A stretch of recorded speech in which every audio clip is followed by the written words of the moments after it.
45,000 feet. 44,800. Come on, you motherfucker. The water itself seemed to What it is, guys? It's your boy BlastphamousHD here to ruin what little bit of sanity I had left by listening to what will easily become the scariest thing I have ever reacted to on this channel. If I don't make it back from this, whatever you do, don't let my girlfriend have my Segway. It's the only one that didn't catch on fire like when Mike Tyson tried to ride it. The ocean has its silent caves, deep, deep, quiet, and alone. Though there be fury on the waves, beneath them there is none. Over the course of the last few weeks of training, I had memorized nearly every facet of the Tuscany, every dial and every readout, every knob and screen and nuance of structure, and the quality of the personal submarine's craftsmanship never ceased to astound me. It was a remarkable feat of engineering, this little beast, designed with such care that even the equipment on the hull could withstand more water pressure than the sea could muster up at any achievable depth. It was my Pegasus, my Trojan horse, my very own Apollo 11, and inside this matrix of layered syntactic foam, I would follow the ballast to the gratuitous and unexplored depths of Higgins Maw.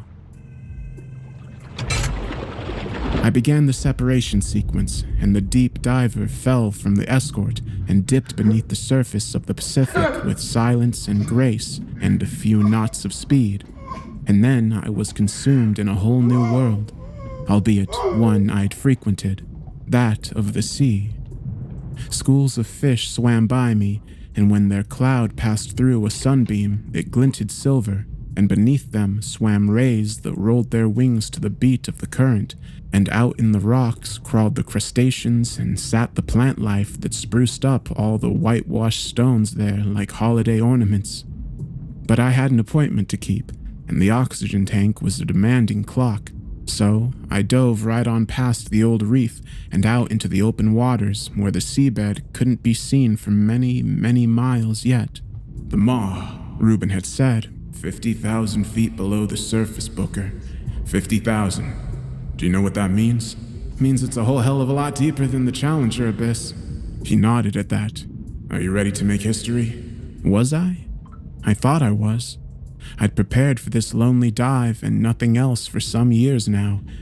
It was the culmination of a lifetime of work and study in the field, and so tight was its grip on my mind that I often dreamt of it in my sleep, of what I'd find at the bottom and what it would mean, and what monstrous things might take offense to my presence there.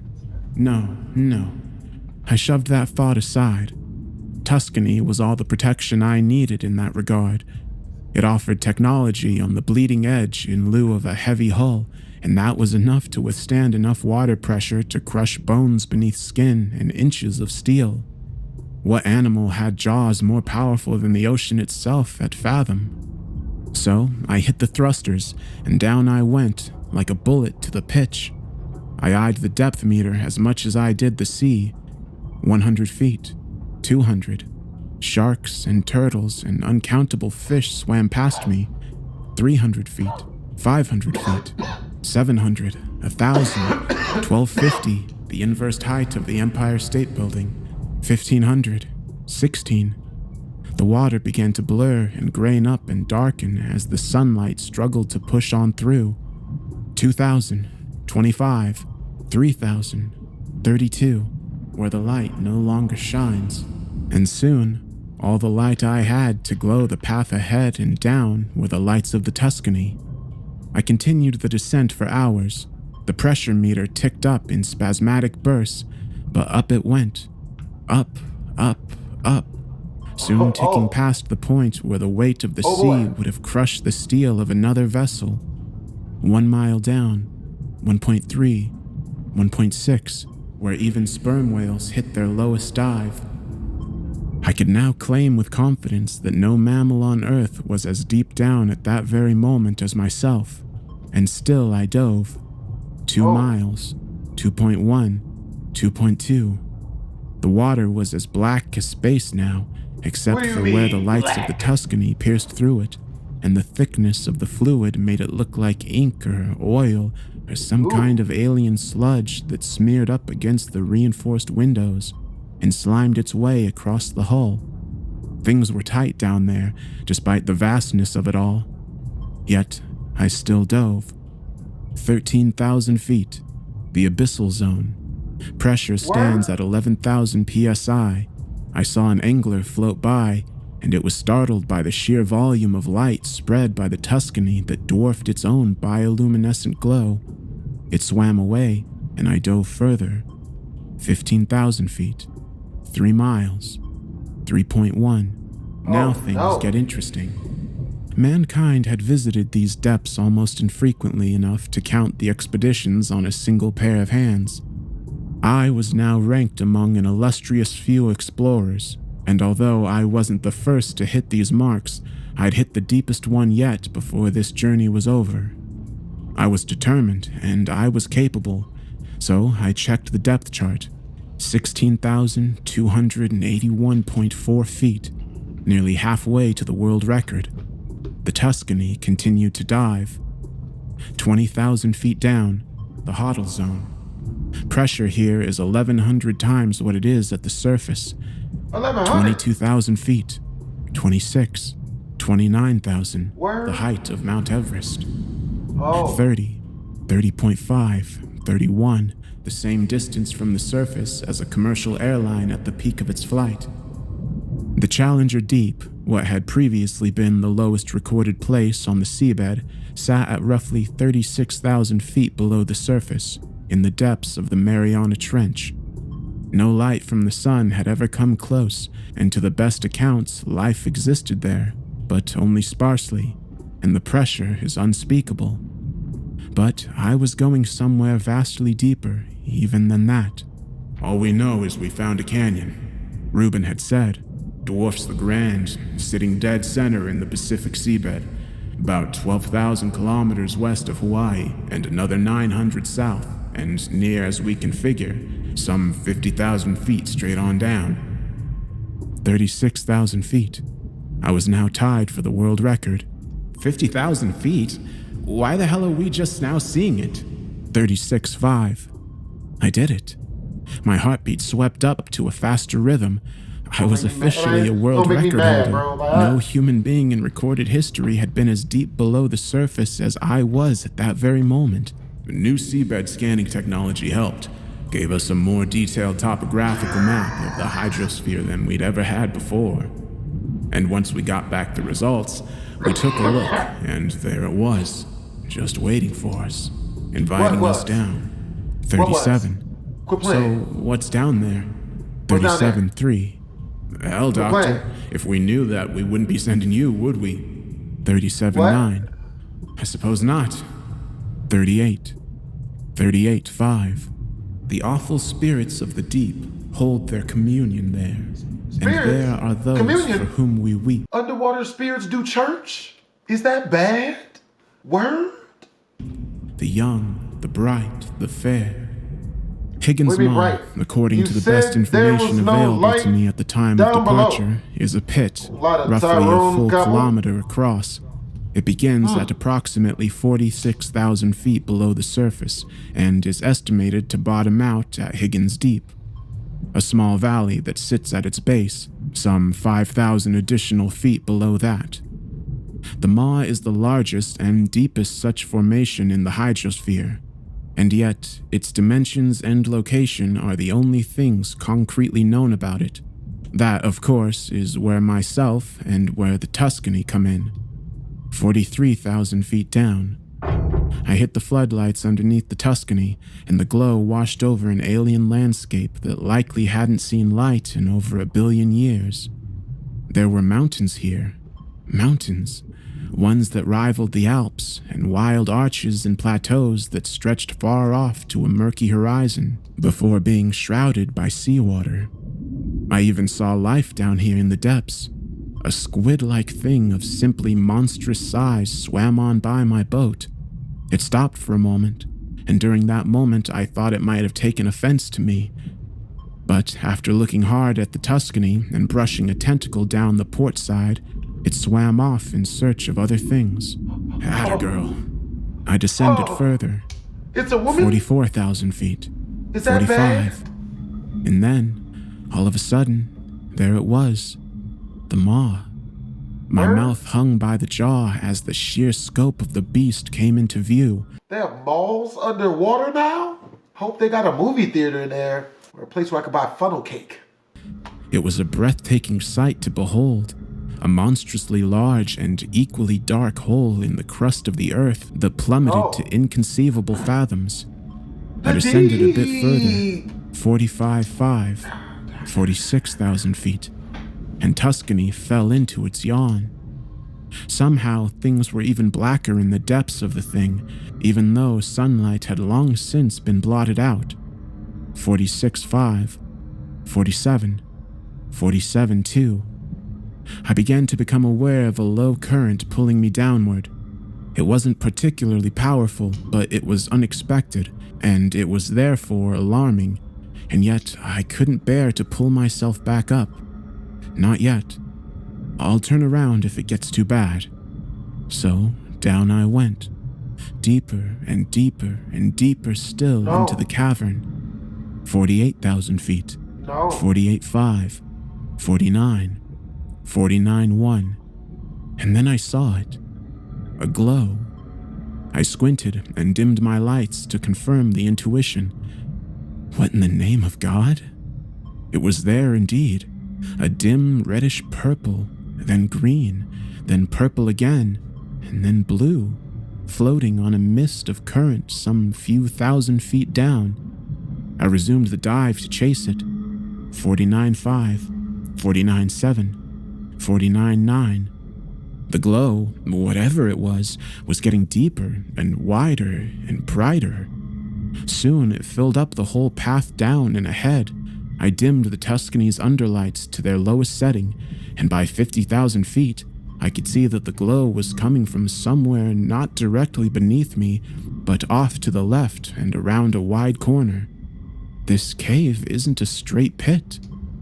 And sure enough, the hole bottomed out there, and then opened up to its left. Holy God! It was a cavern chamber, at least a full kilometer up and deep and side to side and across, and only the enormity of its radius maintained the darkness of it, despite the presence of thousands of floating bioluminescent pods that pulsed purple and green and blue and red and dimmed in the interim. I took the Tuscany in deeper, and her cameras whirred to life. Calmly, the wearied seamen rest beneath their own blue sea. The ocean's solitude are blessed, for there is purity. The cavern became darker still when the pods faded into the water behind the ship, but there were more things to be seen here than rocks. Tuscany, about a quarter hour after entering the chamber, soon floated on by a bizarrely rope-like plant of utterly impossible size, one that appeared to stretch nearly across the height of the cave and grew wider at the base, although the bottom of it was shrouded in blackness. I took the submarine in for a closer inspection and hit her lights to their fullest setting. My heartbeat slammed. There were suction cups on it, each one as big as the Tuscany herself, and they writhed and pulsed across and down the length of what was now very clearly a tentacle. In a panic, I shoved Tuscany back and away from the thing, but when I tried to turn her around, the base of the hull collided with the beast and stuck fast to one of the cups. I gunned the thrusters and could hear a wet tearing sound as the machine ripped itself free from the cup's grasp. But then the tentacle came to life. It whipped and whirred and smacked around the cavern and pressed itself to the roof, and then it fell down, deep beyond where the darkness blanketed the floor. Come on, baby. I hit the thrusters again. The Tuscany rocketed off the way it came, through the darkness and off towards the pods, whose glow I hoped would afford me an opportunity to shut the lights off the ship and make my escape. If I were so lucky. But very soon I began to hear and feel the movement of something unspeakably titanic rolling across the floor of the chamber. It rumbled and thundered and shuddered and shook, and soon clouds of dirt and rock flew up out of the black pitch and blanketed the view forward, and I could hear boulders smack against the ceiling of the cave before sinking again to where they'd been. The sound had erupted across the entire breadth of the cave at once. My eardrums nearly burst, and likely would have had it not been for muffling of the explosion provided by the walls of the Tuscany. The submarine shook too, but she held her integrity well enough for me to fly on past the floating pods, some of which were now knocked about on their sides and rolling, and back towards the yawning mouth of the tunnel that would take me back out into the open deep sea. The Tuscany buckled and rolled with an impact. The tentacle, I realized, had shot up from the ground and hit the bottom of the ship between her ballasts, but luckily, it knocked her with force upwards towards the tunnel. I rolled Tuscany with the hit and managed to regain some control, and I boosted the thrusters into the turn and up again, now back into the maw. Then I began to climb. 52,000 feet, 51,500, 51. So, what's down there? Come on, baby. Come on, don't you fail me now. Don't you fucking fail me now. Hell, Doctor, if we knew that, we wouldn't be sending you, would we? 50.5, 50, 49.9, 49.6. Tuscany ascended with panic speed, and all the while she did it, I could feel the rumbling of the tentacle's pursuit in the walls of the pit. It smashed its way on through the tunnel and whipped and thrashed, but Tuscany was too quick a runner. 47.5, 47, 46.8, 46.4, 46,000 feet and climbing high. I suppose not. Tuscany burst out of the maw and was about to rocket straight on back up to the surface, but then the tentacle flew out beside her, nearly smashed in her front window. I bent the controls to the edge of their set casing, and Tuscany tanked to the left and up a bit, and missed the ground by inches. I hit the lights again to navigate the labyrinth of rocks as I struggled to remount the climb. But in the light of the ship, I saw it. These weren't rocks after all. They were other ships.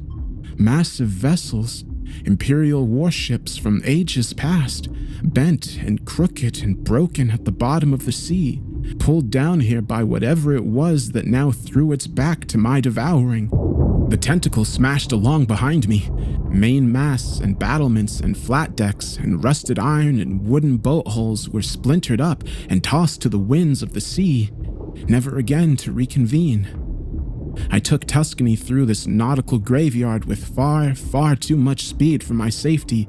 Under the ship towers we went, and through cannon mounts, and past the blades of dead engines and around upended rudders. The cacophony of my flight and the destructive paths set by my hunter awoke the life in the place.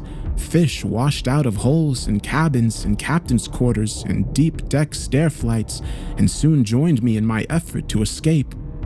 But it seemed there was no escape to be found here. The entire ground for countless miles shook and rumbled with seismic force. It was thunderously loud, and it picked up speed and violence with time. Tuscany finally flew up to miss a splintered crow's nest atop the mast by less than a foot, and finally used that directed momentum to put away distance between the seabed and herself with as many knots of speed as her thrusters would allow without bursting from the effort. The depth charge began to rise. 45.9, 45.2, 45,000 feet, 44.8. Come on, you motherfucker! The water itself seemed to shift with the sound, and then, out of nowhere, Tuscany was no longer the only thing spilling light to the abyss. An orange glow flashed across the sea and for an instant illuminated nearly the entirety of its vastness. Then it blinked, and then flicked on again and stayed active. I shut off Tuscany's lights to preserve every molecule of power for the ascent. 44.2, 44, 43.7. Beside me in the glow, I could make out other creatures retreating too, ones of spectacular size, again, that mankind had never catalogued and that I, sadly, would not have time at all to study. There were city bus-sized manta ray-shaped things wrapped up in clouded wisps of transparent jelly, and even that squid, the size of a building, all flying upwards in a mass panic. I led the charge. 43-1, 42-8, 42-3, 42. I looked behind me and down through the rear window. The maw had moved. God almighty, I was in the Leviathan's throat. I was in its fucking throat. I saw its tentacle tongue lash out of the maw and collect enough fish to feed a small town. Tuscany rocketed ever upwards as the Leviathan whipped even larger tentacles behind it and gained speed with the force of a hurricane. The Leviathan opened its maw yet again and spewed forth its tentacle tongue, and with it, it whipped up several Olympic swimming pools worth of water into a gale-force maelstrom. The mammoth squid was caught in its fury, I saw, and then it vanished into the pit forever when the maw snapped shut with a thunderous, echoing snap. The Tuscany, meanwhile, continued to rocket upwards and managed to escape the whirlpool by a foot. 39.5, 39, 38.7, 38.2, 38,000 feet and climbing. But the Leviathan pursued me relentlessly, riding on the flood of its own current. Its tentacles, each dozens of feet across and a mile long, beat the water back and tried to gain speed for their host. 37.5, 37, 36.4. Tuscany had proved her worth with speed, and the pressure gauge now fell in jumps. It remained in the red and would for some time, but it was falling steadily, even as the depth charge rose. 29,000 feet, 28.3, 27.5. But the Leviathan hadn't given up the chase, not yet. I could feel it doubting its efforts. The displaced water rocked the Tuscany, and she buckled and rolled in the synthetic current. Then I heard the maw open up behind me, and water began to whip and swirl itself into a frenzy by the ocean load. I punched the thrusters to the breaking point. Come on! The encasing syntactic foam was pressed to its limits. The reinforced glass began to chip ever so very slightly, but the chips broke into cracks, and then those cracks began to crawl across the width of the windows. I checked the gauges. 20,000 feet. 19.8, 19.4, 19.3. The ascent was slowing. Come on, baby. Come on, come on, come on. Please, God. Be with me now. Be with... In the orange glow of the Leviathan's eyes, I could see how quickly the water was slipping by Tuscany and getting swept up into the maelstrom. The submarine began to sway port to starboard and shudder and shake. 17.4, 17,000, 16.9, 16.3, 16.1, 16,000. I watched the gauge with a nauseating desperation. 15.95, 15.92. I could feel her slowing to a crawl. Come on, come on, come on. 15.925, 15.94, 15.96. And that was it. Tuscany was caught, and no sooner did the depth charge begin to slip than did I feel the whole submarine lose all sense of control and tumble backwards and around. I was thrown out of my seat and smacked my nose against the roof of the pilot sphere. Blood exploded, and it drenched my shirt and sprayed the glass and the entirety of the control set. I grabbed my face and began to apply pressure to slow the blood loss, but Tuscany again flipped ballast over ballast to starboard in the whirlwind and spilled me into the hatch ladder. I felt my shoulder dislocate and my kneecap smack into the bottom rung. My head swam, and still Tuscany tumbled backwards. The cracks on the window spread faster.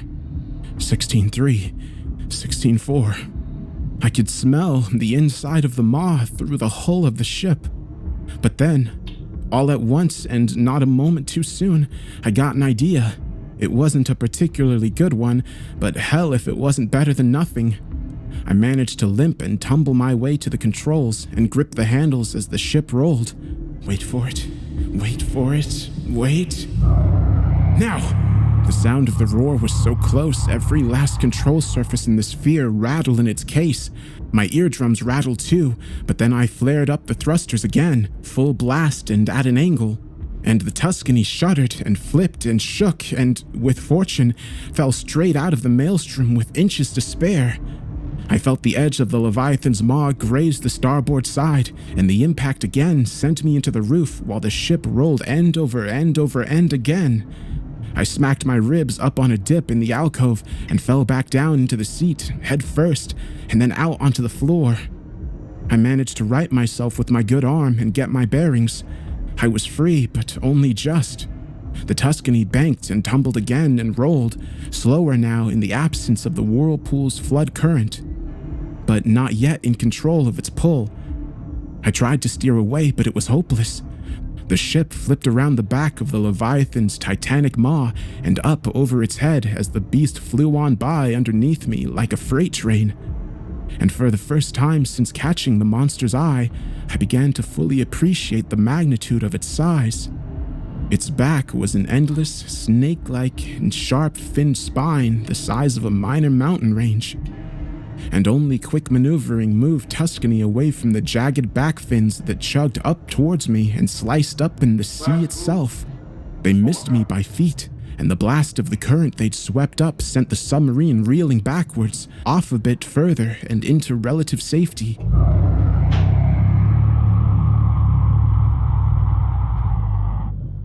I quickly dimmed the lights to their lowest setting and caught my breath as the full form of the Leviathan washed on past me. It stretched far away into the abyss below for well over a mile, and dragging away behind it were thousands upon thousands of tentacles, a forest of the things, each the size of a 6-lane highway and tipped with razor-sharp hooks and a flurry of wing fins. It took a full 3 minutes for the beast to pass by me fully, and then it curved around in the other direction and swam off in search of other things to devour. The form soon slipped away into a shadow, and then it was gone.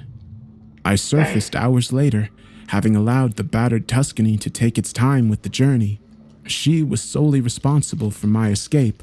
My quick thinking be damned. A marvel of engineering indeed. Once I did break the surface, I dispersed a distress beacon and then promptly collapsed from exhaustion. Evidently, I was picked up by the Coast Guard some hours later, a few hundred miles southwest of Hawaii, and pulled from the near wreckage of my submarine and taken to a hospital on the mainland. It was there that I woke up a full day later. As I recovered, I heard some isolated chatter of tremendous seismic activity near where I'd been, and how the whole ocean floor had changed and moved and shifted form. But I couldn't care less.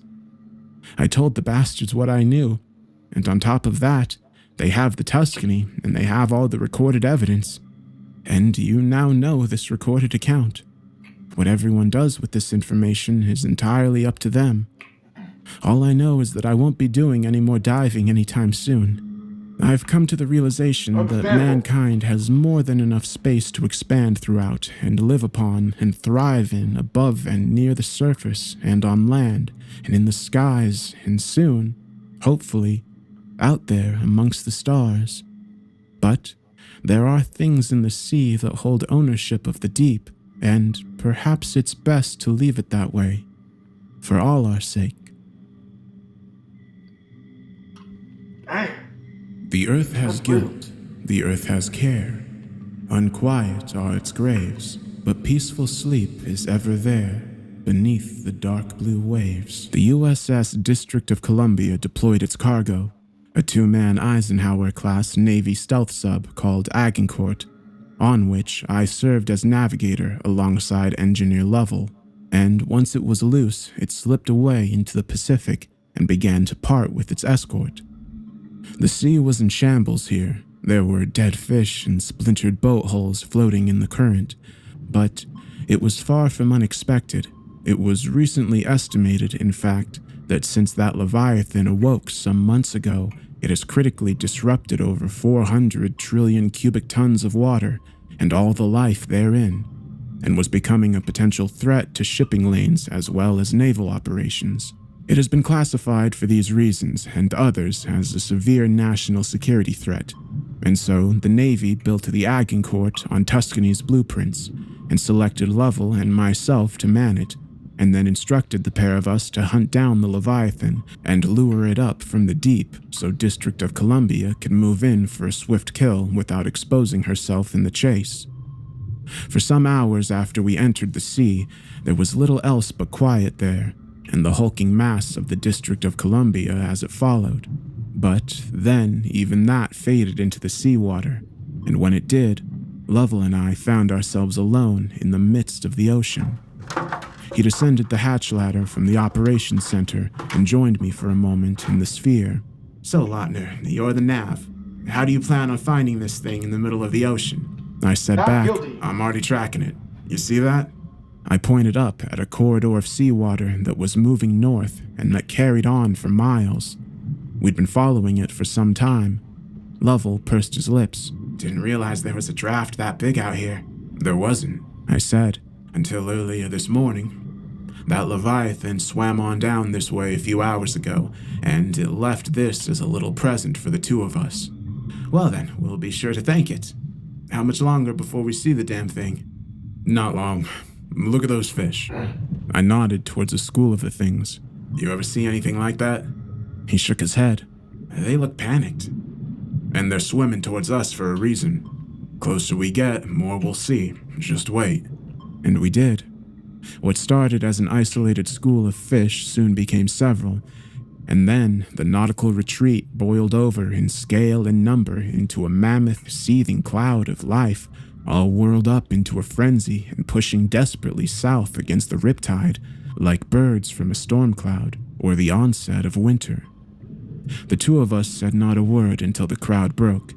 The Agincourt again found itself floating in the open and quiet sea, and then I brought Agincourt to a full stop, and Lovell said, "Holy God." Ahead of us, and not more than 2 miles off, was a titanic mass of shadow, unmoving, and so breathtakingly huge that not even all of its edges could be fully seen. It was the Leviathan. Blue whales and dinosaurs themselves paled in comparison to this monstrous, mountainous thing. And as Lovell and I sat and stared at it, it made its first move, a turn away into the depths behind it, followed by a sharp dive.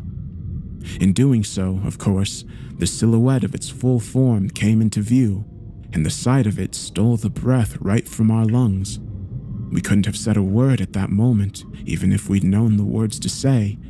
We simply stared out at the thing and did our unworthy best to appreciate the magnitude of its vastness. It was as long as they'd said it was. An enormous, slithering serpent thing whose tail broke into 1,000 other tails that drifted and curled and dragged lazily behind it and fell deep away into the blackness. But seeing it in person was altogether a new experience. Before saying another word to me, Lovell hopped back to the ladder and climbed up to the operations room. "The Agincourt to District of Columbia," I heard him say. "This is Lieutenant Lovell. We've located the Leviathan. 33.934 by -153.4570. We're giving chase, but it's moving fast, and it's moving down. Look to the riptide. Advise the district follow our mark, but stand by to engage until we've brought it back up to you." I gunned the thrusters as he spoke, and followed the slipping shadow away and into the deep. 12 knots of speed, 12.2, 12.4. Agincourt crawled, and then cruised, and then ran with all haste in pursuit of a monster. Lovell came down the hatch ladder a few minutes later. "District is en route. Making speed? She's moving, but she's not coming out in the open till we've got this fucker where she wants it. Any idea on that front?" A moment passed before I said, "You seen the footage from the Tuscany?" "Bits and pieces, yeah." Well, the pilot caught the Leviathan's attention, and it chased him straight up to the surface. But he made it, didn't he? Yeah, by the skin of his teeth, from what I hear. Gave up deep diving altogether. What's your point? The point is, Agincourt's faster than the Tuscany. If we can get the thing to chase us, we can outrun it, and then get District on its flank. Couple of torpedoes to her side, and boom, we have ourselves a 300,000-ton museum piece. There was another pause, and then Lovell broke it with the worst question of all. "And what if District can't put a dent in that thing? You saw how big it is." "Well then, I suppose we'll need to find another ride home." The Agincourt filled up her ballast and followed the Leviathan down into the depths of the Pacific, past where the water stopped the sunbeams at the gate, and before long, all that could be seen was nothing at all. From that point forward, it was the boat's humble capacity for sonar that kept us moving in the right direction, with an occasional nudge from the monster's own flood current. Lovell broke a long silence. What's the plan? At the moment, I'm just trying to get the damn thing's attention. The closer we are to District when it notices us, the better. But as it stands, we're getting in too deep. Way too deep. And we were. By the depth chart, we just passed 15,000 feet, and we needed to get things turned around. Go ahead and strap yourself in. He did, in the passenger chair behind me, and then I hit the front lights and gunned the thrusters. What the hell are you doing? Like I said, I'm getting its attention. But then I stopped, and I eased back on the thrusters. The lights of the Agincourt spilled their glow to the whole of the abyss, and they found it empty. Where the hell did it go? I dialed up the brightness of the lights and brought the boat to a full stop. I don't know. We scanned the water for hints of movement or shadow, but there was no movement, and there was nothing but shadow and silence. I moved Agincourt from a rest to a light cruising speed, and her searchlights swept and swooped and cast themselves to the rocks. Nothing. Damn. Unless... I hit the lights off. Now what? What is it? There's no way in hell something that big just disappeared. So where did it go? I blew the ballast and adjusted Agincourt's heading for the surface, and then I gunned the thrusters harder than ever. It didn't go anywhere. It knew we were here all along. It just dragged us down into the dark to shake our tail. What? A thing that size is afraid of being hunted? It's not being hunted. We are. Agincourt lifted herself up through the water with as much speed as she could muster up for the running, but time was against us. Up ahead, we saw the shadow of a Titan moving fast to block off our escape. It was the difference in shade between deep twilight and midnight black. We gotta move, I said. See if you can't raise the district. Lovell unbuckled his seatbelt and flew to the hatch ladder and climbed it in 2 rungs at a time. And not a moment later, I heard the static of the radio as he lifted a hail. Hello? Hello? District of Columbia, this is Agincourt. Do you read me? Over. Static, even audible in the pilot sphere. The sheer bulk of the Leviathan was blocking the signal. Keep trying to raise the escort. I'm gonna get out from under this thing and clear the way. Hello? Hello, District of Columbia. This is Lieutenant Lovell of the Agincourt. Can you read me? Over. The Agincourt banked hard over to her starboard flank, and I allotted her all speed for the escape. 17 knots flat, 17.3, 17.5, 17.7. I looked up. The Leviathan shadow bathed the whole of the seabed in its mass. Still, we ran. Hello? Hello? District of Columbia, this is the USS Agincourt. Can you hear me? Over. More static. 19 knots, 19.2, 19.4. The Agincourt was moving faster than most vessels already, and yet the shadow above us had not struggled at all to keep us within perimeter. So big was its source. 21 knots. District of Columbia, this is Agincourt. Can you read me? Over. Respond. Still nothing. 21.9, 21.2. I looked up. The shadow was murky and ill-defined, but I could make out the monstrous alien forest of its mighty tentacles, which wrapped and curled and spread out on all directions in the absence of movement. It looked like a black star seen through a bent lens of time, but it was slipping back behind us. Agincourt was more than a match for speed. 23.5. Hello, District of Columbia. This is Lieutenant Lovell of the Agincourt. Can you read? Still, I heard static, but there were bursts of clearer sound too, just barely over the threshold of audibility. We were getting into the clear and quickly. 25 knots, 25.3, almost too quickly. Hello, District of Columbia. This is Agincourt. Do you read? Over. Can you hear me? I looked up and back over my shoulder. 25.8, 25.9, 26 knots. Fuck. The Leviathan wasn't pursuing us after all. It was moving back up. I fired up all of Agincourt's lights and thrusters and blew her ballast. We began to climb. Lovell! What is it? Any luck on the radio? None yet. Why? Leviathan's not moving after us. It's going up. Good. District will hit it when it gets close then. It's not gonna get close. It's gonna come up right underneath the boat. Sub won't be able to use its armament at that range. There was a pause. 23 knots now. We lost speed when we moved up. 23-1. Oh my god, move, goddammit, move! Get us up there! Just keep trying to raise the ship. 25.4 knots, 25-7.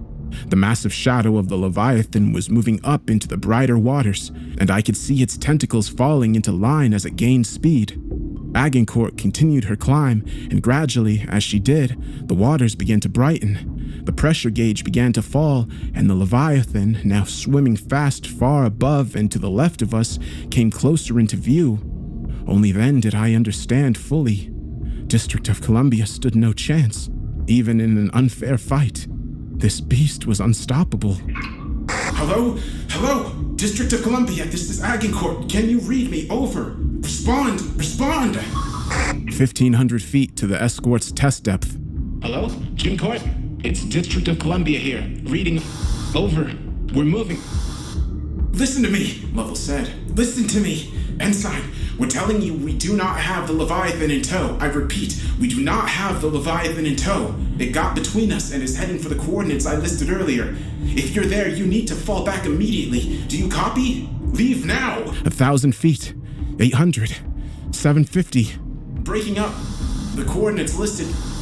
Tie 3.4 by -150. 0.45 ending by package. Wait! District of Columbia, do you copy? This is Lieutenant Lovell of the USS Agincourt. Are you there? Do you My heartbeat kicked up into my throat. I knew that sound. The roar of the Leviathan from the Tuscany tapes. Clearly, the beast had exhausted its usefulness for stealth, and that could only mean a single thing. Damn it. Lovell joined me in the pilot sphere. Jesus, what the hell was that? We're too late. That's what it was. We're too fucking late. And we were. Although Agincourt's current speed swept us in closer before I pulled it to a full stop. It was a stop with a view, though. A helpless and terrible view. We saw the mountainous back of the Leviathan, and its great maw covered with the shield wall of its writhing tentacles, absorbing a series of torpedo charges from the escort sub. It discharged a flurry of Mark 48s from the pods. Those torpedoes left on rockets and detonated in waves.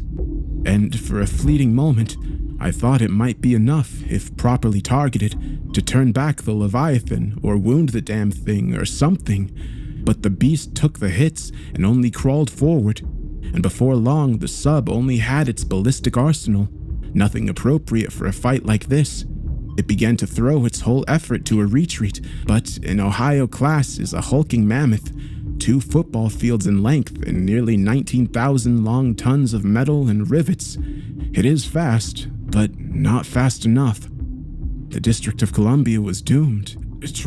Try to raise the Dixon, I said, and my voice trembled when I did. District is dust. As I said it, the final torpedo in the Columbia's armament cache was launched. It sped through the water and trailed a skipping, sputtering wake and hit a tentacle and exploded tremendously but fruitlessly upon it. And then after a moment of silence, the Leviathan unraveled itself, and its tentacles blocked out the last of the sunbeams at dusk, and they swirled and curled and wrapped their vastness around the hulk of the district, and then the vessel was gone. God damn it. I pulled Agincourt away from the feasting with all speed. 20 knots, 20.1, 20.4. Hello, USS Dixon, do you read? This is Lieutenant Lovell of the Agincourt. Respond. Over. 22 knots. Hello, Dixon. This is the USS Agincourt. Over. Requesting a pickup. Do you read? Over. 23. I felt a rumbling and a shaking and a mighty displacement in the water behind us. Agincourt buckled and rolled. I looked behind me. 23.5. 23.6. The Leviathan had finished its meal and was turning around. Its tentacles alone forced a flood of riptide, and then, God Almighty, there it was. The maw. It was big, hideously, monstrously, impossibly big. A yawning canyon and a mouth all the same.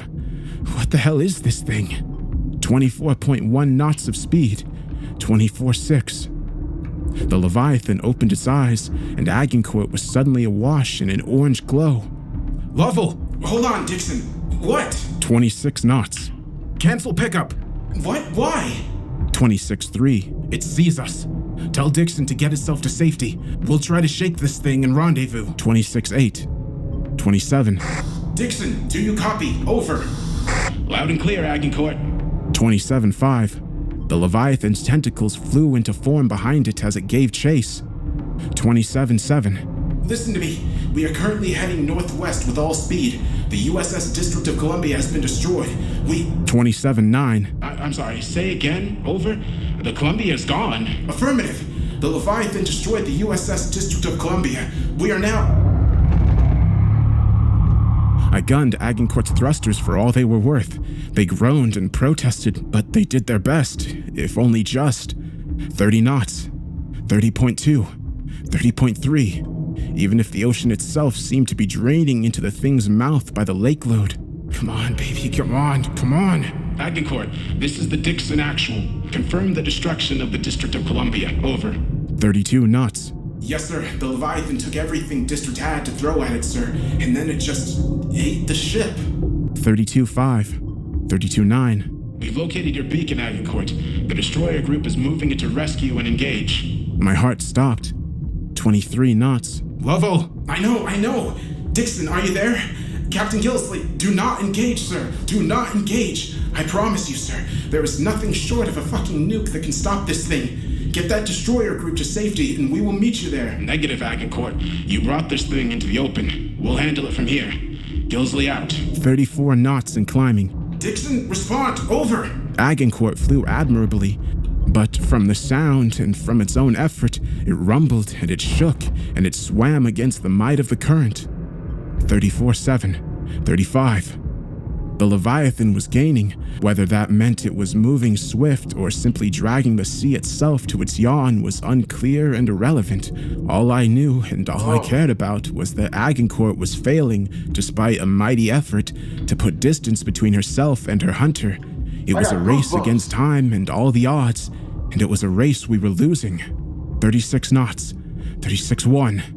Every dial and needle and stick and lever rattled in their sets, and my eardrums shook, and upstairs I could hear Lovell screaming in range and pounding the side of the control desk with a wrench.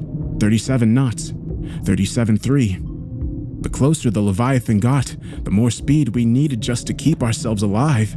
It was like being caught by the pull of gravity on the edge of an event horizon.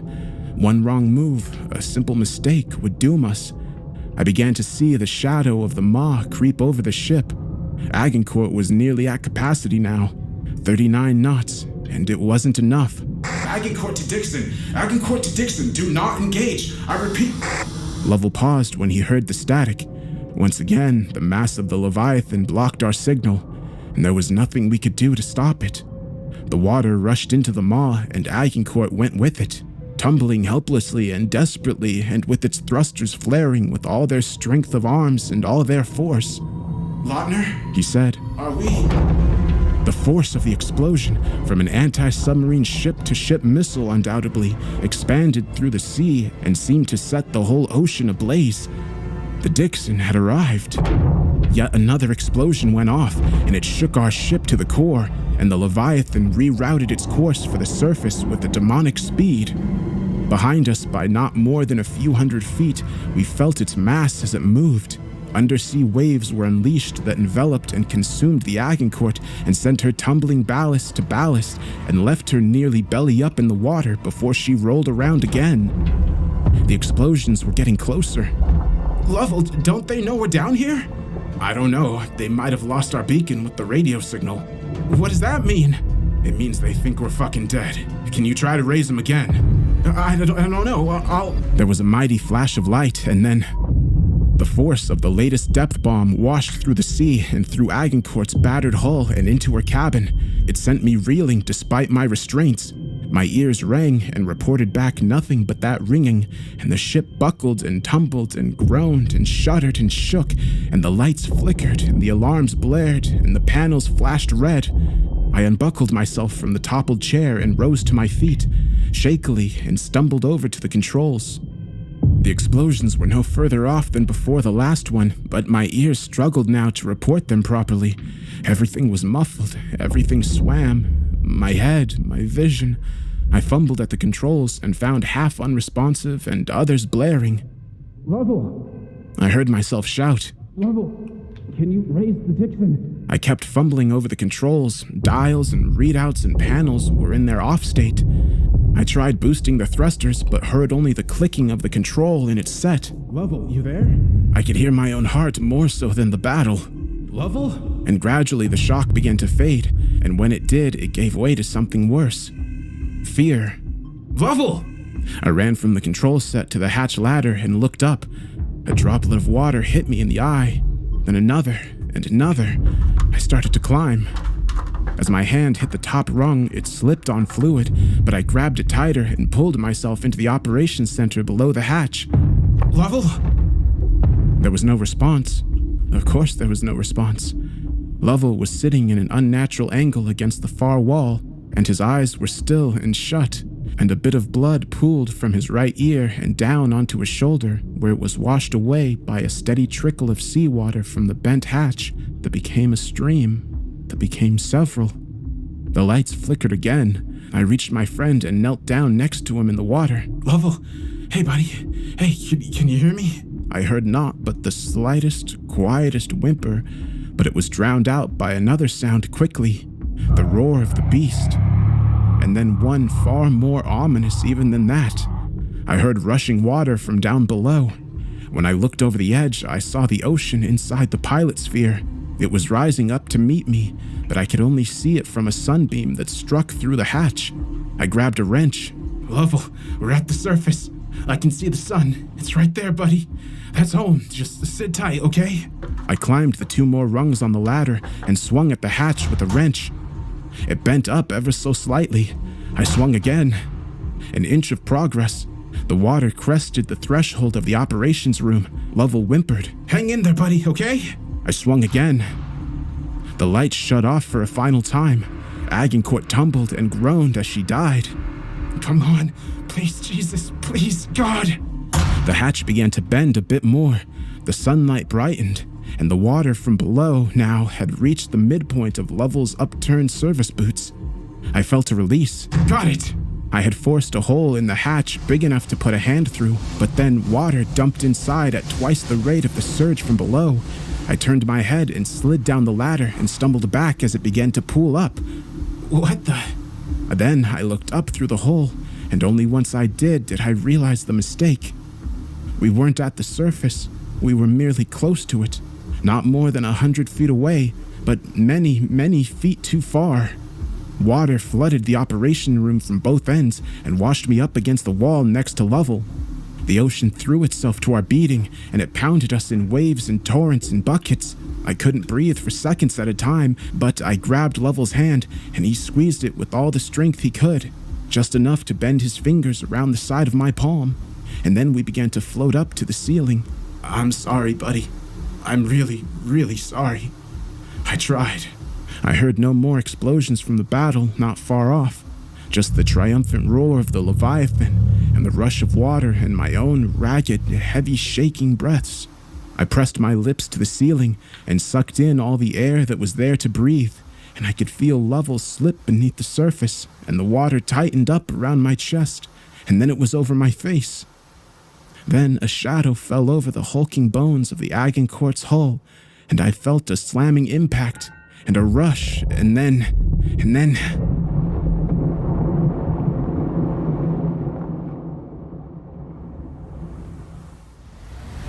They're inside. I opened my eyes up. They hurt. I didn't know where I was. I didn't know when it was. I knew nothing at all, in fact, but I heard footsteps and saw a shadow, and then I felt something grab my shoulders and hoist me up. A bucket's worth of seawater fell from my shirt and hair and face. What? You're okay. You're okay, Lieutenant Lautner, was it? Hey, come here, it's okay. We're gonna get you out of here, okay? Ensign, tell him we got a survivor. Yes, sir. I don't know. It's okay. Lovell. What's that? Lovell, is he, I don't remember. I can't. I started crying in pitiful, racking, heavy, messy sobs. Hey, it's okay, it's okay. Can someone help me out here? And then I started to slip. Hey, I'm losing him. And then everything went black. I woke up in a hospital bed. For more than a day, I was delirious, but once I came to, I was filled in as I, in turn, was able to recall my story for a report. From what I was told, the following had happened. The Dixon had been destroyed, lost with all hands, along with its escorts and, of course, the District of Columbia. All told, the Navy lost more than 700 good men in the operation. Among them was a lieutenant named David Scott Lovell, in the deadliest day in the history of the Navy at peacetime. But I learned something else as well, based on the important mark alongside Agincourt's wrecked hull.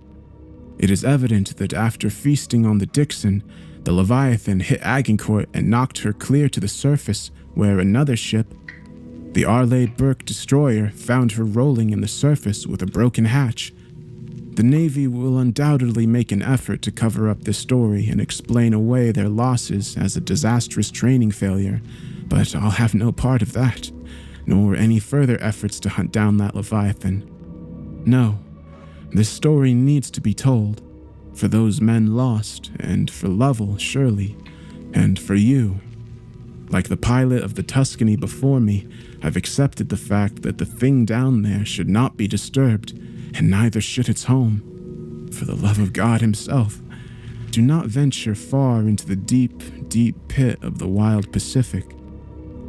For all our sakes. Yeah, don't venture into the deep of any ocean, honestly. Don't go chasing waterfalls. Stick to the rivers and the lakes that you're used to. That way, you don't do what they did. I hope you guys enjoyed the video. Make sure to comment, like, and subscribe. It's your boy BlastphamousHD. Twizzles.